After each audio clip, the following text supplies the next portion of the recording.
Paul Forbes in front, being chased down here by Daniel King. And it looks like it's going to be close, but Daniel King has more power left in his legs. Hey, Autumn Athletes, Larry Sorensen here, and today I had the opportunity to catch up with Dan King to find out what makes him an Autumn Athlete that's not done yet. Before we get started, please remember, if you like our content, like, subscribe, and ding that bell for notifications. All right, let's begin. First, Dan, thanks so much for joining us today. Why don't you kick us off with just a brief introduction? Yeah, Larry, I'm glad to be joining you here. Yeah, my name's Dan King. I am a master's distance runner, and I live in Boulder, Colorado. I am officially retired. I was a finance professional and then an entrepreneur. I started a business with my brother Scott called Ready Talk, and we built that for about 20 years and sold it in 2017. I'm also married. My wife, Monica, is a competitive tennis player, and also a pretty good endurance athlete. And then we have two lovely daughters, a 25-year-old who's just about to move to Germany with her career, and then have a junior at CSU up in Fort Collins. Well, fantastic. Well, great to meet you. Again, thanks so much for joining us today. Before we start talking about what you do now, why don't you just fill us in a little bit on your athletic history? Yeah, I grew up in a running family. My dad was a super competitive distance runner. He had Olympic aspirations about the time I was being born. He eventually had to give that up for life reasons, but he's a very talented runner. So there was always a running culture in my family. All of my siblings, I have two sisters and a brother. They all started running early. I came to it a little bit later. Tried other sports like wrestling in high school and figured out I wasn't very good at them. So I gave track a try and actually turned out to be quite good at it. I walked on at CU after starting basically my senior year of high school, and then made the varsity teams at University of Colorado Boulder for cross country and track. And then, like probably a lot of people, kind of fell out of the running scene when I got on with life, and kind of came back to it as a master's with a little bit of vim and vigor when I turned really when I turned 50. I started to find some ways to get past some plantar fasciitis problems that had always been holding me back, and just realized how much I like the sport. So since I've been 50, been doing some stuff at the national level and some stuff at the international level. Most recently, just came back from 3 gold medals at the World Masters Track and Field Championships in Sweden.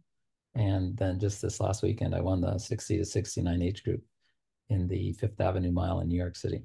All right. Well, we're going to talk a little bit more detail about some of those accomplishments of yours in just a little bit. But first, I'd like to know, was there any major inspiration along the way to, maybe when you were younger, or certainly as you got into the master's field, a person, event, what have you, what really inspired you to kind of get rolling?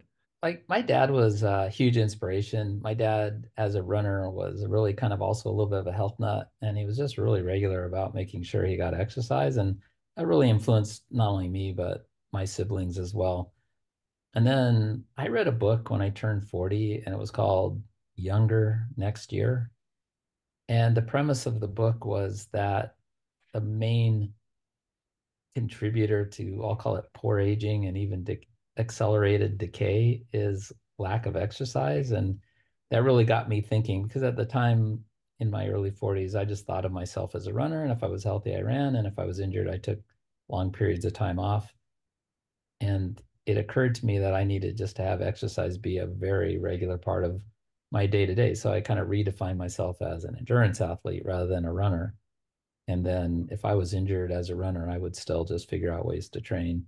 So I started swimming, I started riding my bike a lot, ended up kind of transitioning even to some triathlon for a while. But I love this approach I have because I'm always injured, or I'm always just around the corner from my next injury, but I don't want to give up on sort of like quality of life. So I'm definitely a very invested endurance, just I'm very invested in exercise as kind of a path to great health and being able to live into my senior years extremely well. Okay. So you mentioned some injuries. Have you had any really major injuries along the way that put you out for any extended periods of time? Or maybe some small ones. Why don't you tell us a little bit about any of those and how you overcame them? My running, collegiate running ended because of just really chronic plantar fasciitis problems. Just tried to train through it and race through it and kind of blew it up. And, it's soft tissue. And if you do enough damage to soft tissue, it's just sort of like very unforgiving. As I got back into running in my 30s, it came back on and off. I could usually recover from it with just rest. And then when I got 40, it was like, man, it was like permanent. It felt like. So I really struggled with that specifically most of my adult running life. I'm not really sure how I got over it. I must have spent $10,000 on assorted medical procedures and things over the years, but eventually I think what happened was there's a procedure called 10X, which is basically debriding the scar tissue. And I had that done, but even right before I did that procedure, I actually partially ruptured it. And I think the combination of debriding the scar tissue and actually maybe releasing the tendon a little bit by accident has given me sort of new life since I turned. That this all happened kind of in my late 50s. It's been really good for really about the last 7 or 8 years. So knock on wood, but that one hasn't been the thing that's holding me back lately. I tend to have kind of a regular amount of like hamstring and calf problems because I train hard. I missed half a year last year because of a post tib tendon injury. And, that was kind of a shocker. I think that's one of the challenges of being an older athlete when you put a lot of miles on your body and, you're just very active. Some things just don't hold up to the stress as well as they used to. So it's a thing to try to be careful about. So yeah, those are the main things. I also broke my leg a couple of years ago. That was a little bit of a setback, but those things heal with time. So you mentioned a couple of accomplishments earlier. Now is the time where I'd like you to really kind of fill us in on some of your major accomplishments. And we're going to post all of your accomplishments in the description below, but give us some of the highlights. When I turned 50, and I started getting a little bit more into competitive master stuff, I went to the World Masters Track and Field Championships in Sacramento, and I entered two events, the 8K cross country and the 10,000 meters. And I managed to win the cross country race, and it was totally out of the blue because I wasn't expecting it. There were a lot of fast runners in that race. So I kind of shocked myself a little bit, but I was so excited because my dad got to see me. That was probably the last time he got to watch me run. And then since that time, I dropped out of the 10K because of plantar problems. Interestingly enough, I made it halfway through the 10,000 meters and I never got to the finish line. My foot just blew up before I got done. But I won national club cross country in 2015. And that year I also won the US cross country championship and got a bronze medal at the world championships in Lyon, France. When I turned 60, man, COVID happened, but I just was really motivated to try to run a 5-minute mile. So I kind of ramped up my mile training and I didn't have any races to do anyway. So it was kind of crazy, but when I finally got a chance to start running some miles, I just got really fast at it. And I ended up breaking the world record for the M60 age group for the mile that following summer. Well, I did it that summer of the summer I turned 61, basically during the COVID year. Unfortunately, it wasn't a ratified meet, so the record didn't count. And then I broke it again the following summer at a ratified meet. It's since been lowered actually pretty substantially, but that was definitely a highlight. That summer, I think I broke 7 American running records ranging in distance from the mile to the 1 hour run. And, again, probably a few other national cross country championships and then some world championships. So it's been a variety of stuff. But man, it's kind of shocking to me how great it's been to run as a 60-plus-year-old. I wouldn't have ever thought that going into my 60s, but I have to say I've had some of the best running experiences of my life since turning 60. Fill us in just a little bit about, this recent world championships. You were very successful, and just tell us a little bit about the experience. I turned 65 this year. And so I was just like, my running had ramped up beautifully through the beginning of the spring and into the early summer. And I was ready to just like put down some fast times, maybe break some American records. I signed myself up to go to Indy to try to break the American road mile record. And then I had a track race in July in Southern California to try to break that record. And then I ended up hurting my hamstring. I actually did a 5:11 road mile time trial in Boulder, which was about 7 seconds better than the American record. So I knew I was fit and ready to do this. Then I hurt my hamstring. And I had so many races on my calendar and I was so excited to get back that I kept trying to run on it too soon. I didn't let it heal and I kept re-injuring it. And 1 week turned into 2, turned into 4, turned into 6. And I finally just shut myself down because I realized that the world championships were coming up and I'm still dealing with an injured hamstring because I was just too impatient. So I shut myself down. So I went into the world championships with a little bit of trepidation because I missed 6 out of the 7 weeks leading up to that in terms of doing any running at all. So I'd just been cross training like a madman, but not running. And it was just kind of a really interesting experience because I sort of raced myself into shape over the course of the 2 week event. I started out with a 5K. I ran a 17:49, which was only good for fourth, but at least I was in the game, right?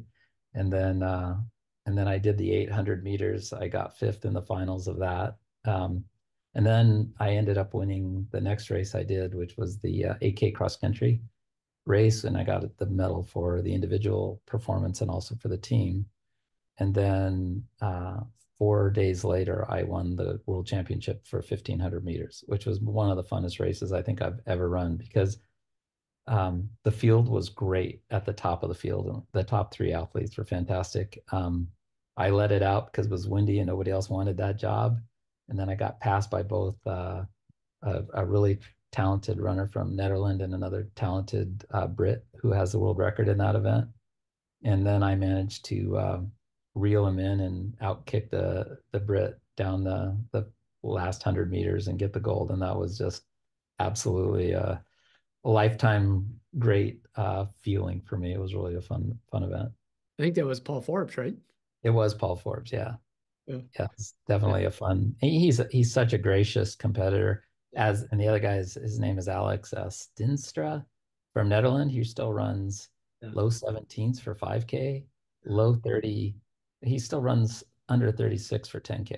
I mean, these are really talented guys, and they're both they're both in the men's 65 age group. So there's some really great runners in the world, still doing these sport at such a high level. All of us came home with gold in different events at the World Championships. It was pretty cool. You've had some great success this year. What is on the horizon for you? Well, that's a great question. So I told you I just won the Fifth Avenue Mile. That was absolutely just another, I don't know, just a scintillating moment in my running life. It's like you get a run down Fifth Avenue and people are cheering for you. And I had the electric motorcycle in front of me with the camera guy. It was just a blast. I'm going to go to Boston this coming Saturday and take a shot at the 1 hour record for 65-year-olds. And then they're a good friend who's become kind of a good friend through Facebook and meeting her in person, Sue McDonald. She has helped me work with her West Coast, I think it's called West Valley, but it's a track club on the West Coast, and they're going to have a track meet in October. And I'm going to go to that track meet and see if I can lower the American record in the mile. And then it's sort of on to cross country. So the US 5K championships is in my hometown, Boulder. So I have to do that. And actually I'm quite looking forward to that.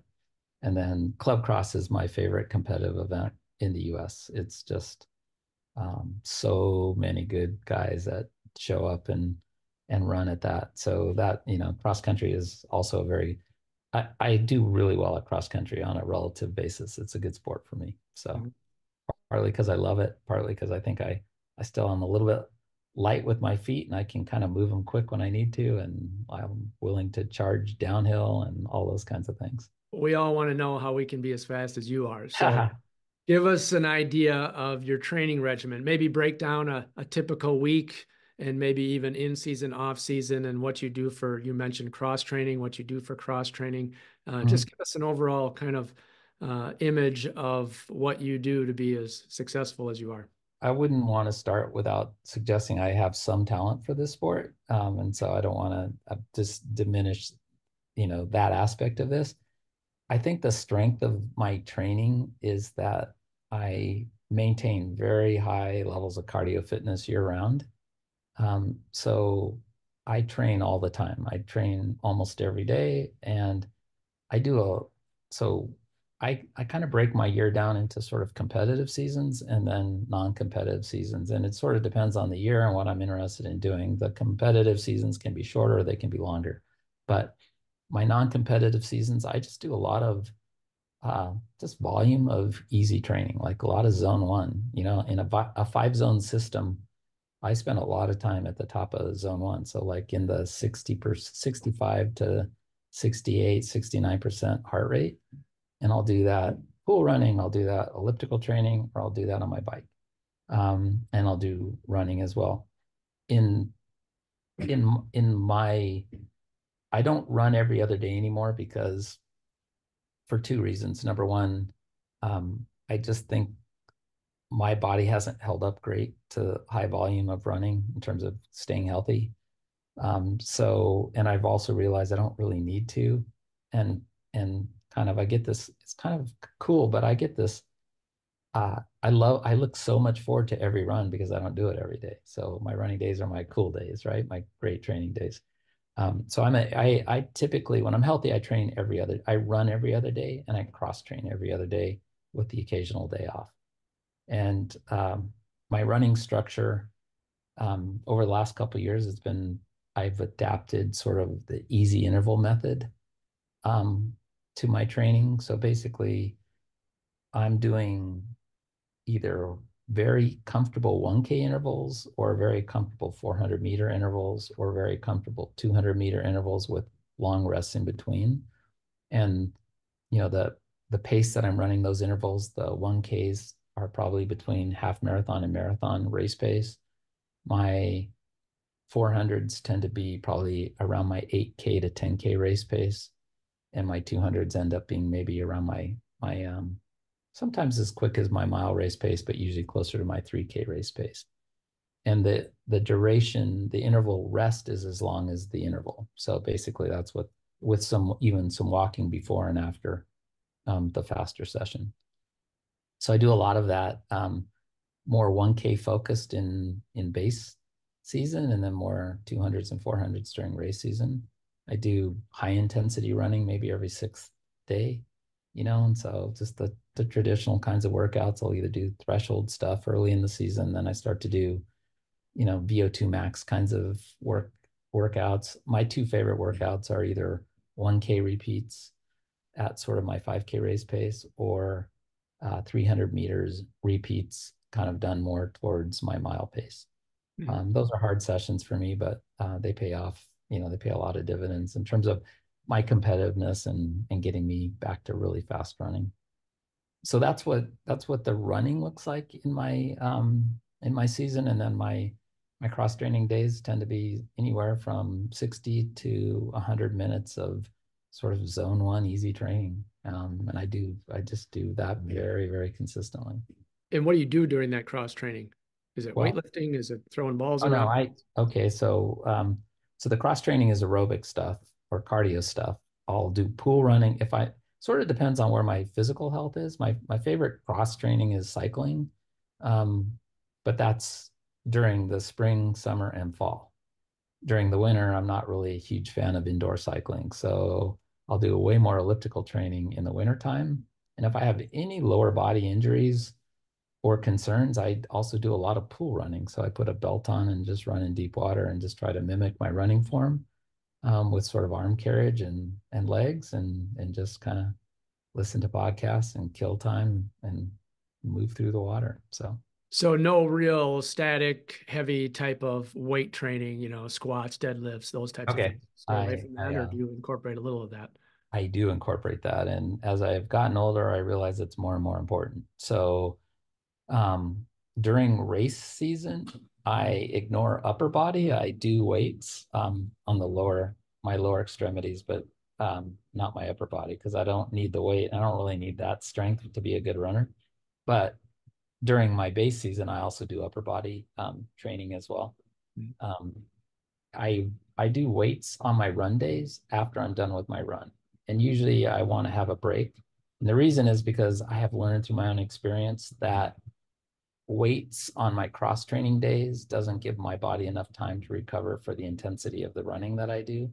And so that's actually turned out to be kind of a bad approach. So I will run in the morning, take a break, and then I'll do I'll do weights in, like I said, during race season, it's lower body. So I do squats, I do leg press, I do hamstring curls, I do deadlifts, and I do calf raises. Good. And I do some core stuff. Obviously, you train hard. That's part of the equation, but we'd like to know your approach to diet and nutrition. And then, how do you get rest in there? What kind of sleep measures do you take and so forth to recover your body? Yeah, so this is gonna probably surprise some people, but I'm a plant-based athlete. So I stopped eating meat 15 years ago. More conducive to a lot of things I care about. I didn't know how it was going to affect my running, but I knew it was better for the planet. And I knew it was better for the animals. And I assumed it was going to be pretty good for my heart health. So those were my big drivers. And that's turned out to be a great decision. Helps me manage my weight, but I feel like I have extremely good heart health because I don't have a very fatty diet. And yeah, so that's been sort of my thing for about since I turned 50, basically. Sleep is so important. Sometimes it's hard for me to get because I can be a really keyed up person. Like in Sweden, I don't think I got one good night of sleep over 2 weeks. It was terrible. Every day was like either anxiety about the next race that was coming up or the one that just happened. It was like, oh my God. But in general, I sleep pretty well at home. Um, I try to make sure I don't nap much because I'm just not a napper, but I try to get, solid 8.5 hours of sleep every night. And I do think it's really important. I will say my biggest vice that holds me back is I drink too much. Uh, I enjoy beer and red wine and the occasional cocktail. And I don't know what it is, but once I start, it's hard to stop. So At 65, what drives you? What's the motivator to keep doing all of this? yeah, if I rank my motivations, I would say number one is I just want to hold on to the capacity to do all the things I love in life for as long as I can before age inevitably shuts those things down. And when I say all the things I love, I mean, I like to hike with my wife. I like to ride my bike. I like to play golf. And I obviously love to run. And I don't want to and I love to alpine ski. My wife and I are huge skiers. So I don't want to give those things up. I'm 65. I want to do those for another decade and a half, And like that it seems like I would be cheating myself out of quality of life if I didn't prioritize that. So that's probably number one. Number two, it's very ego gratifying to be like among the best in the world at something. And as a master's distance runner, I consider myself in that class. I definitely H grade world class. From 800 meters up to an hour of running. So I've definitely got some talent for it, and I train super hard, and because it's fun and it matters to me. And then I guess third, I would say is I want to set a good example for other people. I kind of breaks my heart how people just sort of like do adopt I'm old, I'm just going to stop taking care of myself and just going to try to get through with as little effort as possible. That just seems like a crazy idea. I think young people need to see us old people like out there working, pushing, taking care of ourselves and doing kind of interesting things. So all right, so you're in a great place, obviously, at this point in time in your life. If you could go back and change anything in regards to your athletics and so forth, would you change anything, and what would it be? I have a hard time with that concept because, it's like I don't know what would have changed in a worse way because I could have changed some things in a better way. And I know there's a whole lot of like connected things in the world in the way things play out. So I wouldn't change anything. Having said that, I would love to know what my real ceiling was when I was a younger athlete, because I don't feel like I let it play out in a way like I would have loved to have been able to take preventative steps to not get plantar issues, and then be able to see over the next season or 2 seasons or 3 seasons what kind of runner I could have been at a, Yeah. I would have loved to know who that young Dan King, because like my best age grading for the mile is, it age grades on an open equivalent to like a 3:53. I was nothing close to a 3:53 miler when I was young. And I doubt I could have been because I didn't have the speed to run those kinds of times. But I think I could have probably gone under 14 minutes for 5K. It would have been fun to have pushed myself to some of those limits with a little bit more physical maturity, because I stopped running when I was still pretty young. So that would be the one thing that I would love to have known about my own self. But other than that, I wouldn't change a thing. It's been awesome. If you could bottle your secret sauce with a couple of ingredients, what would the ingredients to that recipe be?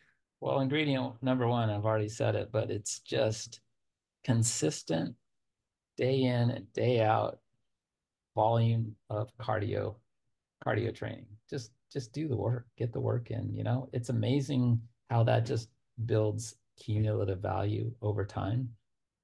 You won't see big changes like in one, not even in a year. You'll see big changes over 5 years and 10 years and 15 years and 20 years.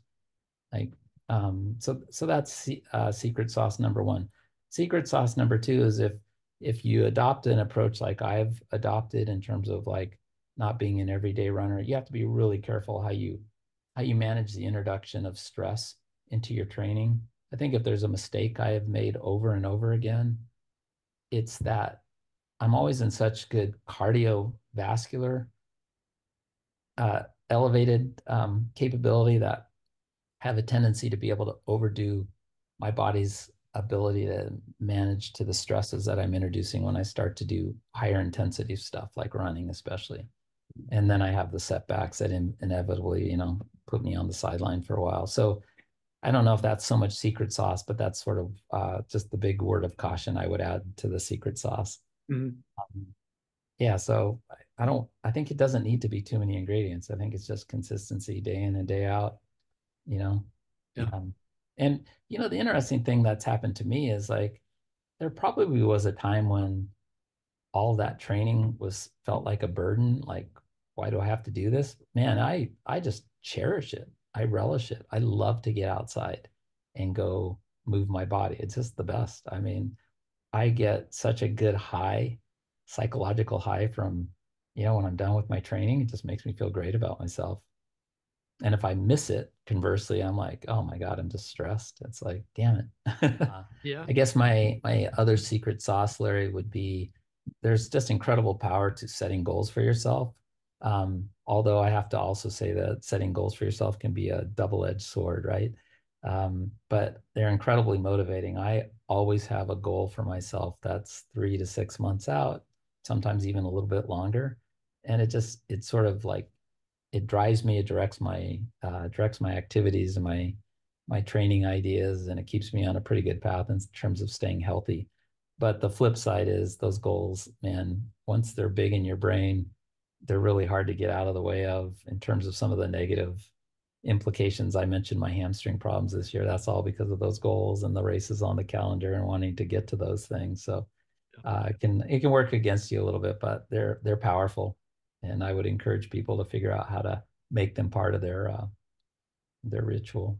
Dan, thanks so much for joining us today to let us know what makes you an autumn athlete that's not done yet. We really appreciate it. I'd like to wrap things up here by just giving you the floor to give us some final thoughts. It's just such a great sport, running. I feel incredibly blessed to be part of, call it the running community. The masters community has just got so many interesting characters, so many generous people, so many I got to hang out with my buddy Rick Lee after the Fifth Avenue Mile and his girlfriend Kathy, and then the next day my buddy Francis Burdett came down from New York and we spent the evening together. Just so many, I've met so many great people. I have so many great connections, and so I just feel really grateful and really blessed that I've been able to not only have the success I've had, but just to be part of this community. It's been really amazing.